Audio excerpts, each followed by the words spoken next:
Nagbabalak na ba kayo ng bakasyon sa summer season ngayong taon? Baka makatulong sa inyo ang isinagawang Travel Tour Expo kung saan alok ang abot kayang flight, curated tour package at marami pang iba. Hatid yan ni Gianna Lianes. Stuck in a busy jungle? You deserve a much-needed break. Kaya sugod na sa 32nd Travel Tour Expo na pinangungunahan ng Philippine Travel Agencies Association. Gaano nga ba karaming sektor ng turismo ang nakikilahok sa Travel Tour Expo na ito?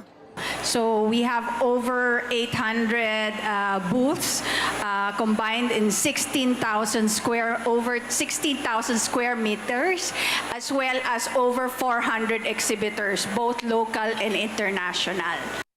Sa pamamagitan ng pag-aalok ng mga abot-kayang flight, curated tour package at sulit na accommodation, pinalalakas ng Travel Tour Expo ang interes ng publiko sa paglalakbay sa loob ng bansa. Ito rin ay nagbibigay ng dahilan sa mga Pilipino na tuklasin ang magagandang destinasyon sa Pilipinas na nagre-resulta sa pagtaas ng lokal na turismo at pagtangkilik sa mga lokal na negosyo. Our target is to ensure na yung turismo ng Pilipinas ay patuloy na makakabigay ng employment sa ating mga kababayan dahil nag 16.4 million na tayo na employed directly and indirectly by tourism.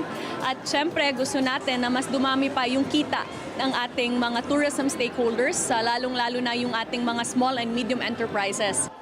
Bukod sa mga world-class destinations sa bansa, patok din sa Pinoy travel enthusiasts ang international travel opportunities para sa mga Pilipino na nais maranasan ang kultura ng iba't ibang bansa.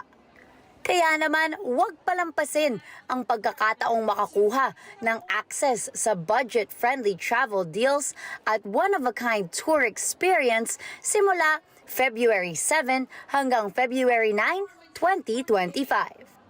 For the entrance fees, for 100 pesos per person, you can already come in. 2 floors po yan here in SMX. 80 pesos naman po for discount for our seniors and for PWDs and even students. Gianna Lianes para sa Mata ng Agila. Matatag, matapang, matapat.